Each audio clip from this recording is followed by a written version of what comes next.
सलाम, नमस्ते, सत श्री अकाल। मैं हूं रजा और आप देख रहे हैं रजाग्राफी की सबसे खास रिपोर्ट, अंतर्राष्ट्रीय प्राइम टाइम रिपोर्ट। एक वीडियो के अंदर पूरी दुनिया की तमाम बड़ी खबरें आपके आगे बहुत आसान ज़बान में। भारत के लिए एक और बड़ा झटका और भारत के दोस्त आर्मीनिया के लिए भी एक बड़ा झटका सामने आया है। हजरात मोहतरम, पाकिस्तान और आज़रबाईजान अब मिलकर चीनी कबाड़े को बनाएंगे, यानी फाइटर जेट JF-17, जिसको चाइना खुद भी इस्तेमाल नहीं करता है। चाइना ने परमिशन आज़रबाईजान को दे दिया है कि इस फाइटर जेट को आप दोनों मिलकर बनाइए, अपग्रेड कीजिए, बेचिए, कुछ भी कीजिए हमारे पल्ले से। अब दोस्तों, आज़रबाईजान और पाकिस्तान को ही अरे गहरे मतलब चमन लाल नहीं, वो बहुत कुछ कर सकते हैं, क्योंकि उधर तुर्की भी है।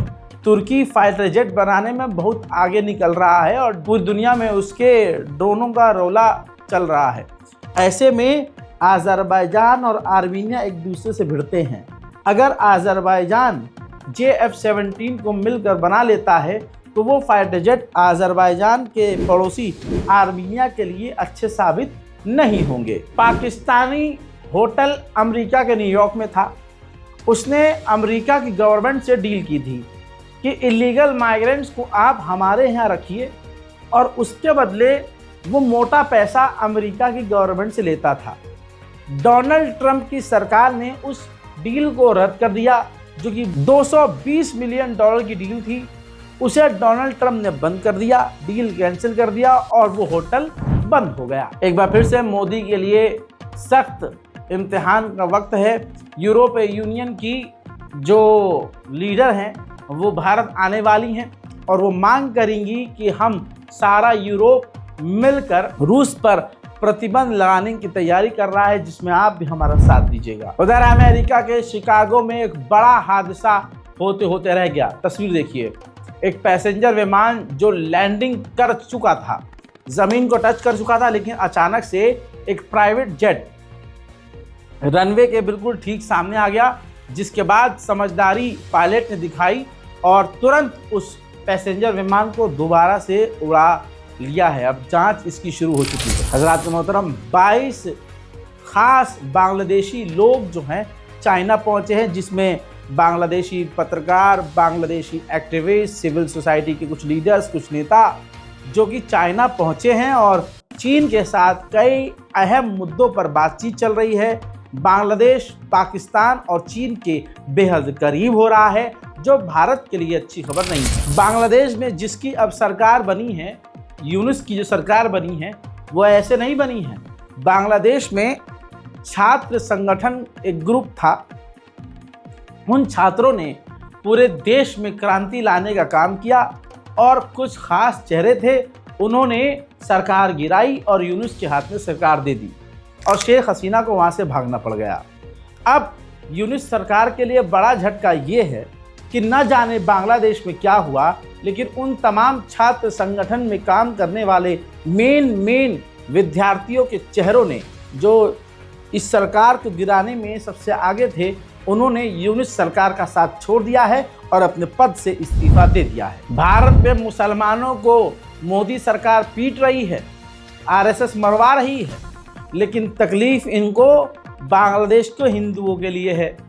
ऐसे में बांग्लादेश ने मोदी सरकार से साफ कह दिया है कि बांग्लादेश के माइनॉरिटीज़ का मुद्दा हमारे लिए है, वो हमारा आंतरिक मामला है, आप इंटरफेयर ना करें, हम उसे खुद देख लेंगे। उधर रशिया और अमेरिका को एक ही हाथ से दो तमाचा जड़ने वाला चाइना हो गया है।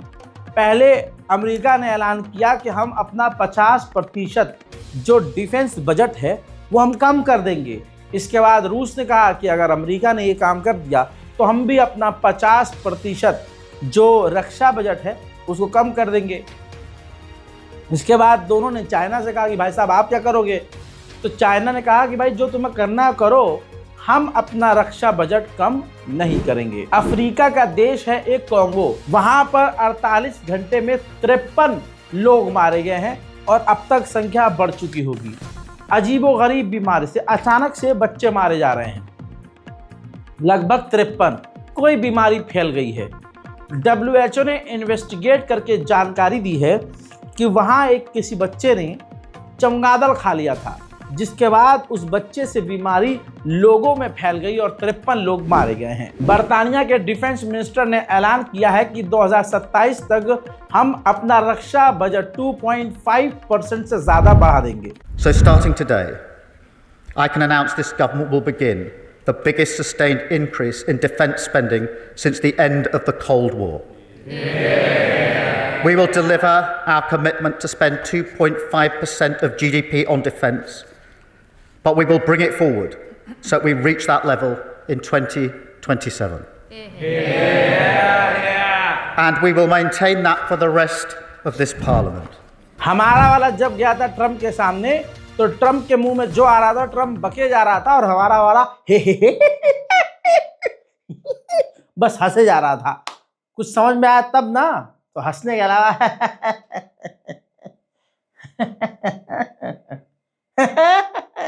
इसके अलावा कुछ आ ही रहा था। भाई नेता कैसा हो, इमैनुअल मैक्रोन जी को। इमैनुअल मैक्रोन पूरी तरह से यूक्रेन के समर्थन में था। अमेरिका में मुलाकात हो रही थी, मीडिया ने कुछ भी पूछा हो तो ट्रंप ने इमैनुअल मैक्रोन के सामने एक तरह से ज़ेलेंस्की का जो है यूक्रेन का बुराई करना शुरू कर दिया और ये कह दिया कि जो हमने उसको पैसे दिए हैं इतने, मतलब जो यूरोप ने पैसे दिए हैं ज़ेलेंस्की को, यूक्रेन को, वो उसे लौटाने पड़ेंगे। इसी दौरान इमैनुअल मैक्रोन ने डोनाल्ड ट्रंप का हाथ पकड़ा, नीचे किया, एक तरह से उनको पीछे किया और चुप किया और कहा कि नहीं, जो अभी तक हमने यूक्रेन को वादा किया था उसका 60% ही दिया है और कोई ये कंपलसरी नहीं है कि वो हमें पैसा लौटाए ही मतलब यूक्रेन के मुद्दे पर इमैनुअल मैक्रोन ने, फ्रांस ने डोनाल्ड ट्रंप को झकझोरकर यूक्रेन का साथ दिया। इसके लिए हिम्मत चाहिए, जिसकी तारीफ पूरी दुनिया में, इसी वजह से फ्रांस की तारीफ हो रही है। देखिए, is loaning the money to Ukraine. They get their money back. No, in fact, to be frank, we paid 60% of the total effort, and it was through, like the US, loans, guarantee, grants, and we provided real money. To be clear, we have 230 billion frozen assets in Europe, Russian assets, but this is not as a collateral of a loan because this is not our belongings. हज़रात, वहीं बड़ी खबर ये आ रही है कि Europe से तो चिढ़ा हुआ है डोनाल्ड ट्रंप। ऐसे में अगर यूरोप में जहां जहां अमेरिका के परमाणु तैनात हैं, वहां से अगर अमेरिका ने परमाणु निकाल लिए तो खबर आ रही है कि उन तमाम जगहों पर फ्रांस अपने हथियार तैनात कर देगा और यूरोप का बादशाह फिर अमेरिका नहीं, फ्रांस हो जाएगा। अमेरिका बुरी तरह से कनाडा से सबसे ज्यादा चिढ़ा हुआ है। देखिए, फाइव आइज नाम का एक संगठन है, एक खुफिया संगठन, इंटेलिजेंस। हर देश का अपना अपना एक संगठन होता है। जैसे हमारे पास व्हाट्सएप यूनिवर्स, मेरा मतलब हमारे पास जो है रॉ है और रशिया के पास KGB है, अमेरिका के पास CIA है, बर्तानिया के पास MI7 है। ऐसे बहुत सारी इंटेलिजेंस है। इजराइल के पास उसका मोसाद है। तो ऐसे यूरोप के 5 देश, जिसमें अमेरिका, बर्तानिया, न्यूजीलैंड, ऑस्ट्रेलिया, कनाडा, इन 5 देशों ने हाथ मिलाया कि देखिए, हम फाइव आइज नाम से एक संगठन बनाएंगे और हमारी ये जो खुफिया एजेंसी होगी 5 देशों के लिए काम करेगी। तो यूरोप का ये सबसे बड़ा संगठन है। अब अमेरिका को कनाडा से दिक्कत है और इस 5i ग्रुप में कनाडा भी है, तो अमेरिका तैयारी कर रहा है कि इस 5i ग्रुप से कनाडा को बाहर कर दिया जाए और किसी और देश को लाया जाए। डोनाल्ड ट्रंप का साथ पूरी तरह से एलन मस्क दे रहा है कनाडा के खिलाफ। ऐसे में 1,70,000 कनाडा के लोगों ने एक ऐसे बिल पर, एक ऐसी मांग पर साइन किया जिसमें ये मांग रखी गई है कि एलन मस्क के पास जो कनाडा की नागरिकता है उस नागरिकता को ख़त्म कर दिया जाए, कनाडा की नागरिकता एलन मस्क से छीन ली जाए। जिसके बाद ट्वीट पर, उसी खबर पर ट्वीट करते हुए एलन मस्क ने चुटकी ली और जले पर नमक छिड़का और कहा कि कनाडा कोई असल में देश ही नहीं है। लीजिए, ये और चिमगैंडी आ गए। इन्होंने साफ ही कह दिया कि भाई कनाडा कोई देश ही नहीं है। डेनमार्क ने अपने पुराने F-16 फाइटर जेट को अर्जेंटीना को सौंप दिया है।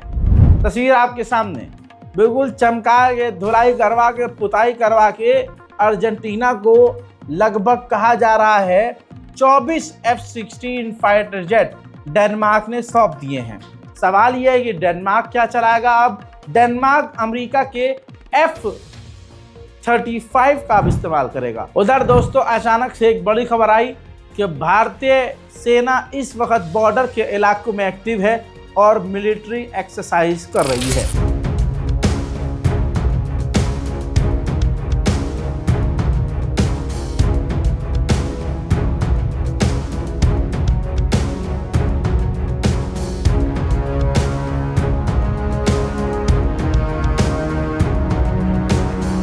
उधर भाई म्यांमार में नरसंहार तो खत्म ही नहीं हो रहा है। म्यांमार की मिलिट्री ने एयर स्ट्राइक वहां की जहां पर शादी समारोह चल रहा था, ब्याह चल रहा था, वहां पर 20 लोगों को म्यांमार की सेना ने हवाई हमले में कत्ल कर दिया। इंटरनेशनल समुद्र के अंदर जो है बड़ी बड़ी तार बिछी होती है एक दूसरे देशों से कनेक्ट के लिए, बिजली भी शेयर करने के लिए और इंटरनेट वायरिंग भी होती है।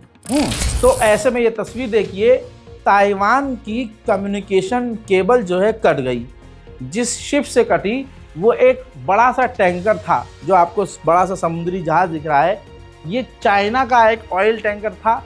इसी के ज़रिए ताइवान की कम्युनिकेशन केबल कट गई, जिसके बाद जो चाइना के क्रू इस शिप पर सवार थे, ताइवान ने उन सबको गिरफ्तार कर लिया। अगर यूरोपीय यूनियन के स्टील और सिर्फ स्टील इंडस्ट्री पर डोनाल्ड ट्रंप ने टैरिफ लगाया, यानी टैक्स लगाया, तो पूरे यूरोपीय यूनियन को 28 मिलियन यूरोस का नुकसान होना तय है। आजाद अंतर्राष्ट्रीय प्राइम टाइम रिपोर्ट में आज और अभी के लिए इतना ही।